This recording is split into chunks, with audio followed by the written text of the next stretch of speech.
there in YouTube land. What's up? It's Tom with Tiger's Eye TV. Messing around again. Got all kinds of stuff going on.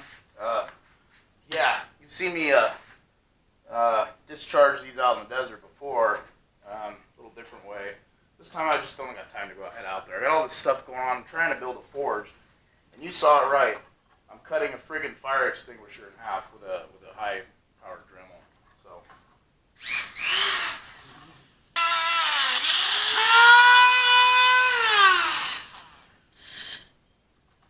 wheel suddenly got smaller. Yeah, I guess I don't like cutting through, I don't know how thick that steel is, but it's thick enough to hold a bunch of pressure.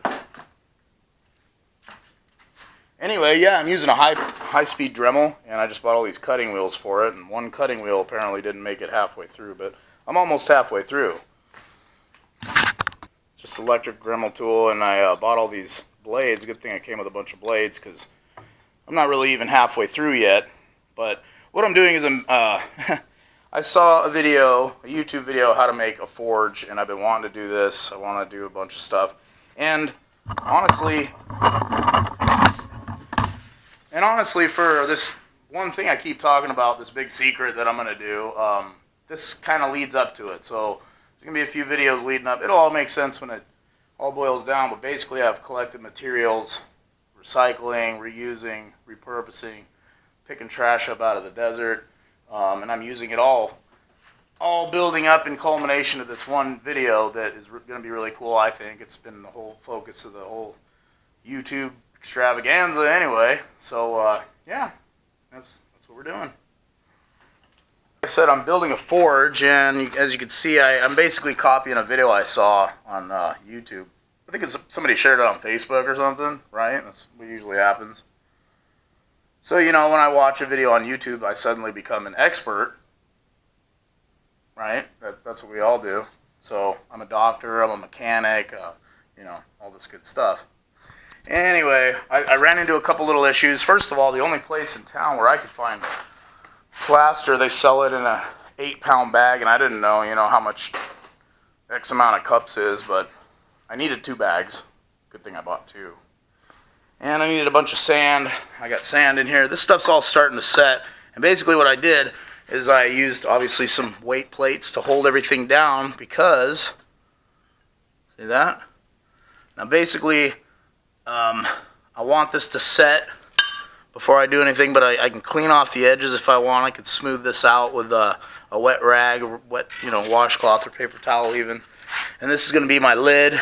Again, used a weight plate. Because honestly, if you're going to sit here and wait for the plaster to set and hold this thing down inside of the sand like you're supposed to, I mean, this has been sitting here 45 minutes, and it's not dry, and it's not ready. So I'd have been sitting here squatting, which screw that. We're always trying to find a better way. So, reinvent the wheel. Anyway, I used weight plates. I noticed when I used a little too much, it sank down in. This isn't a big deal. I don't care. But, yeah, that's what's happening. And then I also, for my forge, you know, the extinguisher is going to be my crucible that holds whatever metal I'm smelting or whatever. So I needed something to pick it up, right? So I found an old fireplace set at the friggin', you know, the thrift store, $4.99, right? So now I got my crucible handle thingy-majigger. I'm sure it's got a word, but I don't know. You know, I haven't watched enough videos to become an expert yet. So then over here I found, because we want to shoot air in, we're going to have an inlet that shoots air in to heat up. We're going to use charcoal. And as long as you keep blowing air like a bellows. So just an electric bellows I'm making. Piece of 1-inch by 12-inch iron pipe, threaded on both ends. I had to find a couple of PVC couplers to go down from 1 inch to basically 1/2 inch inside. And it was actually a little too small for this end. And this is just an inflating, just a pump.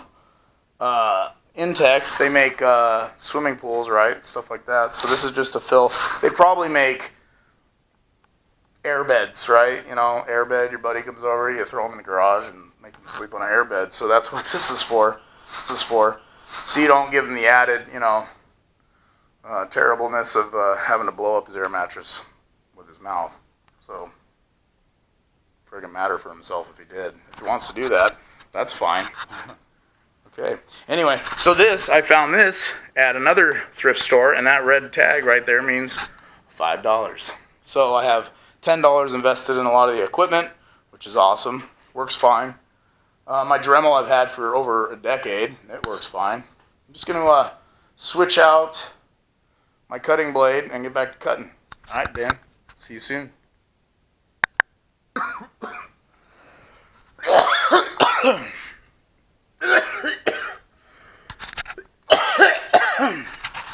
Yeah, one thing I should mention, I did make sure my extinguisher was discharged, but apparently, all this crap in there, and it doesn't fucking smell very good, and yeah.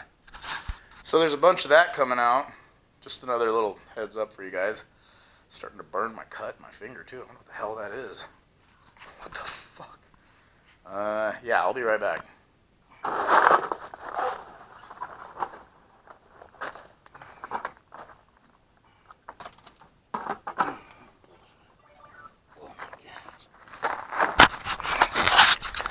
Yeah, this stuff. I don't know.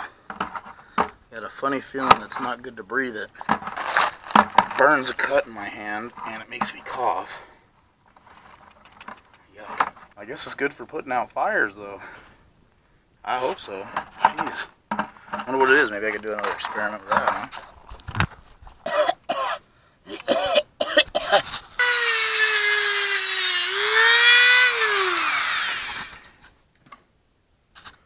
Almost all the way through. And yeah, this thing's chock full of that yellow junk. And yeah, I'm doing it with a Dremel. You know, funny story about the Dremel. One day I had another tattoo guy come to my house. He was wearing handcuffs and he didn't have a key. And he's like, "Hey man, you got any way you can take these handcuffs off, man?" I'm like, "Well, go to the police station, you know, all their keys are universal, right? Like, that guy's key will open your shit." And he's like, "Oh, I can't do that." True story. And I'm like, do I have to ask? Like, why the fuck are you wearing, like, cop handcuffs and no cop around and all this bullshit? So, you know, my first thought is, what the hell makes you think I have something that could take handcuffs off? And then my immediate second thought was, oh, I think I could do that. I did it with this. So yeah, this friggin' thing could cut through handcuffs, cut through your fire extinguisher. Anyway.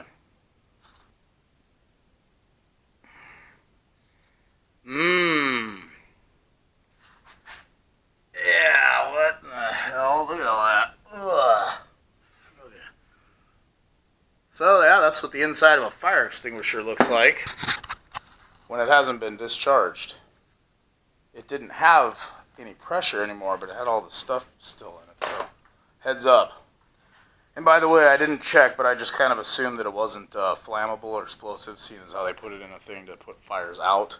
I don't know, just a wild guess. Got my forge.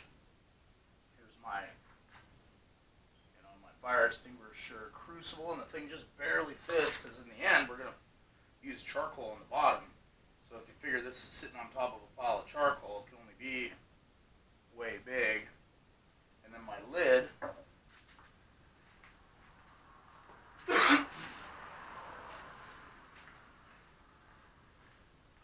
Here's my lid here.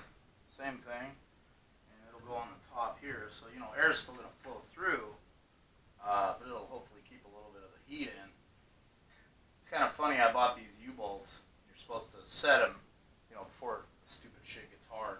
Remember, this is plaster of Paris mixed with sand. And it makes kind of a chemical reaction. It's still a little warm. It's still super wet, so I'm not even going to fire it up tonight. But yeah, so instead of the U-bolts that I bought for nice handles, you saw that I was using weights to, hold everything down so I could go do other shit, right? Well, I forgot to set the handles. So I just used these old plant hangers or ceiling hangers, just screwed them in. It was still a little wet. And like I said, it's still a little wet. It's still a little warm in there. But now I'm hogging out the hole, basically,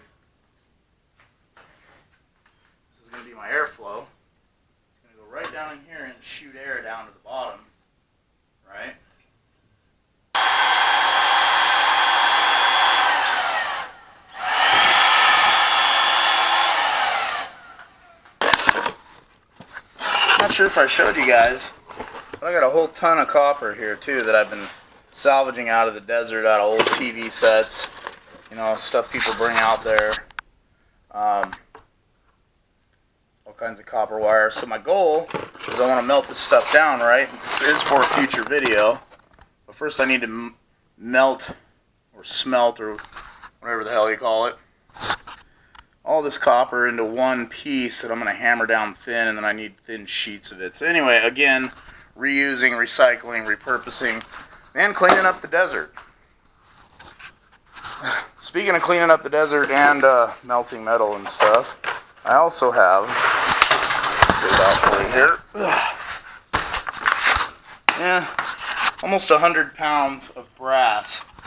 And I even took the time to sort it all into different calibers. I thought maybe I could make a little more money other than the weight of the brass by selling it for reloads. Here's one of these 50 cal shells. These are World War II era. Find these out in the desert a lot. And I actually find the tips too. This is another thing that I'm going to find enough of these, polish them. If you polish this stuff, it looks just like that. It's the same shit, right? So, anyway, these I'm not going to try to melt. I'm going to repurpose those too. So, yeah, shit to keep you busy. Anyway, one more time, if you're going to go out in the desert, go shooting, man, enjoy the great outdoors. It belongs to you and me. And I don't like seeing trash out there.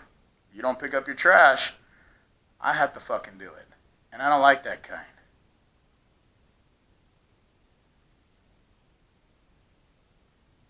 So anyway, I'm not going to fire up this forge tonight. It's still wet. I'm going to let it dry. Maybe my next video will be firing it up for the first time. Maybe we'll get some copper going. I know it'll melt something. Something's going to happen here. Something's going to friggin' happen. Anyway, stay tuned for that. Hope you guys like this.